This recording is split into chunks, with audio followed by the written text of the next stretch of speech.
तो movie start होती है एक एक्टर को दिखाते हुए जो अपने डायलॉग्स की प्रैक्टिस कर रहा है। मूवी में वो एक प्रीस्ट है और उसे किसी बच्चे का एक्सॉर्सिज्म करना है। स्क्रिप्ट में कुछ होली वर्ड्स थी जिसे वो पढ़ रहा था और ये पढ़ते हुए हम देखते हैं कि एकदम से इस सेट की लाइट्स फ्लिकर करने लगी। जिस कमरे में वो खड़ा था वो कमरा तेजी से हिलने लगा और एकदम से किसी ना दिखने वाली चीज ने उस एक्टर के ऊपर हमला करके उसे मार डाला। सीन में से कट होता है और हमें ली और एंथनी को दिखाया जाता है। एंथनी एक ड्रग एडिक्ट है, इसी वजह से उसका और उसकी बेटी का रिलेशन बहुत खराब है। उसकी बेटी उसे डैड तक नहीं कहकर बुलाती और ये सब तब से है जब से एंथनी की वाइफ की डेथ हुई है। अपनी वाइफ वाले हादसे से पहले एंथनी एक एक्टर हुआ करता था, लेकिन उस हादसे के बाद वो नशे की लत में लग गया और उसने सारा काम छोड़ दिया। अब तकरीबन 2 साल रिहैबिलिटेशन सेंटर में रहने के बाद एंथनी काफी हद तक स्टेबल हो चुका था, इसीलिए उसे दोबारा मूवीज में रोल मिलना शुरू हो गए थे और अब उसे रोल दिया गया था उसी एक्टर का जिस एक्टर को हमने मूवी में मरते देखा है। ये रोल मिलने के बाद एंथनी बहुत खुश था। वो चर्च में जाता है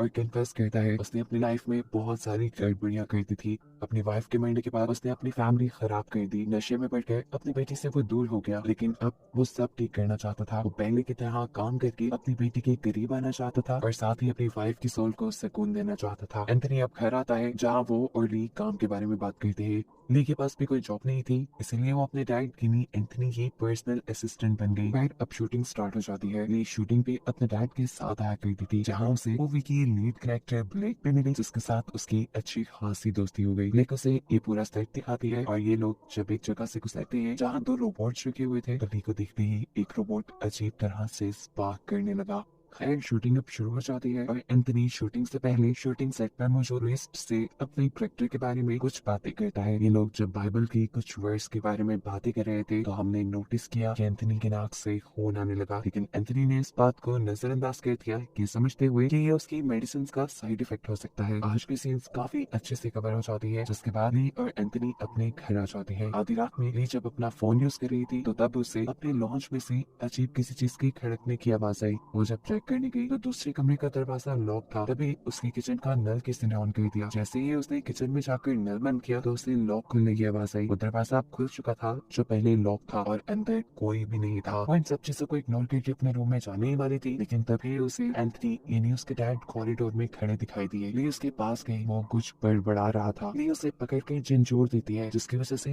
एक मिनट बाद एंथनी घबरा जाता है, लेकिन फिर उसे लगा कि शायद वो नींद में चल रहा था। अगले दिन एंथनी जब शूटिंग के लिए जाता है और डायलॉग प्रैक्टिस कर रहा होता है तब वो ये सब अच्छे से नहीं कर पा रहा था। डायरेक्टर भी अब गुस्सा हो गए थे। डायरेक्टर उससे कहते हैं तुम अपनी जिंदगी में होने वाली हर बुरी चीज को याद करो, शायद फिर तुम अपने दुखिया एक्सप्रेशन अच्छे से दे पाओगे। और यहाँ पर हमें उसके बचपन का एक फ्लैशबैक दिखाया जाता है जब वो कॉन्वेंट में रहा करता था और फादर वहाँ के बच्चों को अब्यूज करते थे। खैर एंथनी दोबारा अपने डायलॉग्स की प्रैक्टिस शुरू कर देता है। इस मरतबा जैसे ही उसने ये डायलॉग्स वाले पेपर्स खोले तो उसके अंदर कुछ ना कुछ लिखा हुआ था। अंदर डीमन की ड्राइंग्स बनी हुई थी और लिखा हुआ था एंथनी इस मरतबा तुम्हें मुझसे कोई नहीं बचा सकता। वो डायलॉग्स वाले पेपर रखकर अपनी ड्रॉ खोलता है कोई चीज लेने के लिए, तो ड्रॉ में उसे एक क्रूसीफिक्स दिखता है। क्रूसीफिक्स को दिखाते ही एकदम से फ्लैशबैक में उसके बचपन की जिंदगी भी दिखाई जाती है, जहाँ पर ऐसा ही क्रूसीफिक्स पहले उसके पास हुआ करता था। अब थोड़ी देर में ली यहाँ पर आती है और उससे पूछती है कि आपको प्रॉब्लम कहाँ पर आ रही है, आप डायलॉग क्यों नहीं डिलीवर कर पा रहे। तब एंथनी कहता है कि मैं बाइबल की होली वर्स को एज डायलॉग डिलीवर नहीं कर पा रहा। जवाब में वो कहती है ऐसा इसलिए है कि आपका गॉड के ऊपर बिलीफ थोड़ा कम है, आप गॉड पे बिलीव करिए और अपने पे भी, ये काम आपको आसान लगेगा। ये सुनकर वो उठता है, उठते ही उसे चक्कर आने लगे थे। वो इसे कहता है मुझे अपने रूम में जाकर आराम करना चाहिए। ली के हामी सनी लाने पर वो यहाँ से चला तो गया, लेकिन अपने रूम में नहीं बल्कि बेसमेंट में। ये बात ली को भी अजीब लगी। ली ने उसका पीछा किया। बेसमेंट के वॉशरूम से कुछ आवाजें आ रही थी। चुपके से ये सब कुछ रिकॉर्ड करने लगती है और एकदम से उसका फोन गिर जाता है। जैसे ही वो उठाती है तो अब उसके डैड उसके सामने थे। नहाते हुए वो वहीं पे उसी के सामने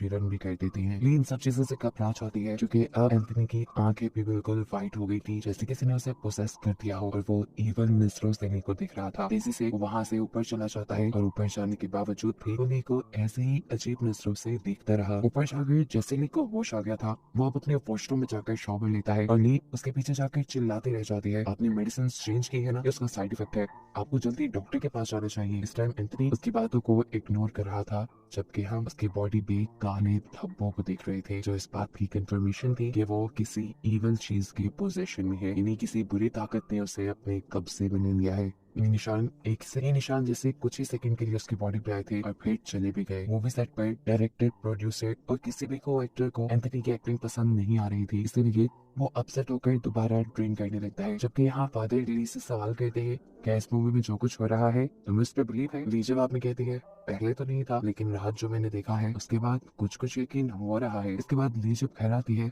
तो देखती है कि एंथनी उससे पहले ही घर आ चुका था। उसके हाथ बुरी तरह जख्मी थे, जिसमें से खून बह रहा था और मुंह का भी तकरीबन यही हाल था। उससे मिली उससे कहती है, आपने दोबारा ड्रग्स शुरू कर दी, उसकी लाइफ में वापस चले गए जिससे मुझे नफरत थी, इसलिए अब मैं आपके साथ नहीं रहूंगी। ये सुनकर वो गुस्से से पागल हो गया, इतनी जोर से चिल्लाया कि वहाँ कमरे में मौजूद सभी कांच की चीजें टूट गईं और फिर अजीब भयानक से तरीके से चलते हुए अपनी बेटी के सामने आया। पुलिस से कहता है, कहाँ जाओगी तुम? तुम्हारे पास ना स्कूल है ना माँ है, बचा में तुम मेरे पास ही रहोगी। ये सुनकर ले बुरी तरह टेंश आती है और गुस्से में कहती है, एंथनी दूर रहो मुझसे। इसके जवाब में वो कहता है, एंथनी नहीं हूँ मैं। ली बहुत ही ज्यादा डर चुकी थी। वो अगले दिन शूटिंग के सेट पे जाकर फादर से मिलती है और फादर को एंथनी की सारी सिचुएशन बता देती है। एंथनी अब रातों को वॉशरूम में कुछ न कुछ बोलता भी था जो उसने रिकॉर्ड किया हुआ था। फादर जब ये सुनते हैं तो वो खुद भी घबरा जाते हैं, क्योंकि ये मामला बहुत बड़ा था। इस रिकॉर्डिंग में एंथनी खुद डीमन मुलॉक को बुला रहा था और ये काफी खतरे की बात थी। फादर ली से कहते हैं, तुम अपने घर चले जाओ, मैं कुछ भी करने से पहले डीमन मुलॉक और एंथनी के ऊपर और रिसर्च करना चाहता हूँ। रात में दिखाया जाता है जब फादर डीमन मुलॉक के ऊपर रिसर्च कर रहे थे, तब एंथनी बुरी तरह तड़प रहा था और यहाँ खुद फादर के भी अजीब सी एनर्जी उन्हें महसूस होने लगी थी। यहाँ पर एंथनी की लाइफ का एक फ्लैशबैक दिखाया जाता है जहाँ पर वो बच्चा था, वो फादर के रूम में गया था और फादर ने उसे अब्यूज किया था। अब शूटिंग का टाइम भी हो चुका था। एंथनी अपने डायलॉग्स बोलने की कोशिश करता है, लेकिन उसकी एक्टिंग में इतना मजा था ही नहीं। सारे उसे टोक देते हैं और इस चीज से एंथनी को गुस्सा आ जाता है। उसके हाथ में पकड़ा हुआ क्रूसिफिक्स वो फेंक देता है और तेजी से स्टेयर्स की रेलिंग पे हाथ मारते हुए नीचे उतरता है। उसकी आंखें बिल्कुल वाइट हो चुकी थी, ऐसे जैसे किसी चीज ने उसे पोसेस कर लिया हो। स्टेयर्स से नीचे उतरते ही अजीब तरीके से उसकी बॉडी मुड़ने लगती है। उसकी कमर उल्टी तरफ मुड़ गई थी और ये सिर्फ एक बार नहीं बल्कि कई बार हुआ था। जिसके बाद ली जब उसे रोकने की कोशिश करती है, ये कहते हुए कि एंथनी रुक जाओ, तो वो इस बार भी यही जवाब देता है, एंथनी नहीं हूँ मैं। जिसके बाद वो बार बार अपना सर टेबल से मारने लगा। ये सारा तमाशा देखकर डायरेक्टर एंथनी को किसी और एक्टर से रिप्लेस कर देता है और जब वो वाला एक्टर अपने डायलॉग्स रिहर्सल कर रहा था तो एंथनी ने आकर उसकी आंखों में कांच डाल के उसे मार डाला। उसकी इस हरकत की वजह से अब इस मूवी की शूटिंग बंद कर दी गई थी, जिसकी वजह से मूवी की मेन कैरेक्टर भी बहुत परेशान थी। वो परेशान थी इसलिए ली उसे अपने घर ही ले आई, जहाँ दोबारा एंथनी ने इन दोनों के ऊपर हमला कर दिया। ये दोनों उससे परेशान हो जाती है और उसे वहां से जाने को कहती है, जो सुनकर एंथनी विंडो से जंप कर देता है। लेकिन हैरानी की बात थी, वो विंडो से नीचे नहीं गिरा बल्कि कहीं गायब हो गया। डर ये दोनों जाती है फादर के पास, उन्हें ये सारी बात बताती है, जिसके जवाब में फादर उन्हें बताते हैं कि तुम्हारे डैड को डीमन मुलॉक ने पोसेस किया हुआ है और अब वो वही मिलेंगे जहाँ से पोसेशन शुरू हुआ था, यानी शूटिंग के सेट पर। अगली जब मूवी सेट पे आई तो उसे सामने एक रूम के अंदर बाइबल गिरी हुई नजर आई। वो जैसे ही उसे उठाने के लिए रूम के अंदर जाती है तो एकदम से उसके पीछे एंथनी आकर खड़ा हो जाता है। डरकर वो बाइबल की वर्ड्स को पढ़ने लग जाती है और एंथनी यानी वो डीमन भी अब उसके साथ साथ उन्हीं वर्ड्स को पढ़ रहा था। जैसे ये वर्ड्स उसके ऊपर कोई असर ही न कर रही हो, डीमन उससे कहता है कि ये मैं सदियों से सुनता आ रहा हूँ और अब ये मेरे ऊपर कोई काम नहीं करती। ली अब डीमन से कहती है, प्लीज एंथनी को छोड़ दो, वो मर रहा है। जवाब में डीमन कहता है, वो तो सालों से मर रहा है। ये कहते ही वो डीमन ली के ऊपर हमला कर देता है, लेकिन ली के हाथ में इस टाइम क्रूसीफिक्स था, जिसे वो उस डीमन के सर पे लगाती है और डीमन उसे छोड़ देता है। ये क्रूसीफिक्स उसके सर पे लगाने की वजह से डीमन की पावर्स थोड़ी कम हुई थी। ऐसे में जहाँ फादर और ब्लैक को भी डीमन ने पैरालाइज किया हुआ था, वो भी उसकी पोजीशन से छूट जाती है।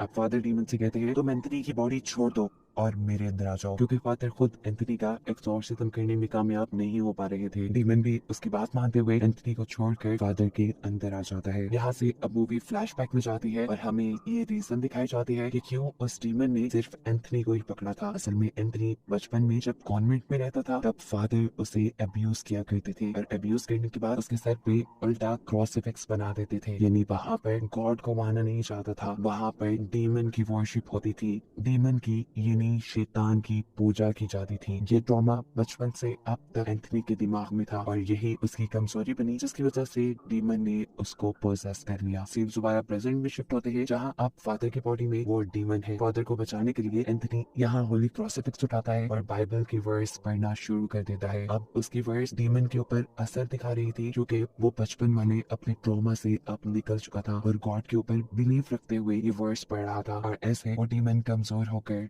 फादर को छोड़ देता है। कहानी के आखिरी सीन में हमें एंथनी और ली को दिखाया जाता है जो अब अपनी लाइफ नॉर्मल गुजार रहे थे। एंथनी रोज चर्च जाने लगा था जबकि ली अपने साथ हुए इस सारे वाक्य की स्टोरी लिख रही थी और इसके ऊपर वो एक फिल्म बनाना चाहती थी जिसे दिखाते हुए ये कहानी यहाँ खत्म हो जाती है।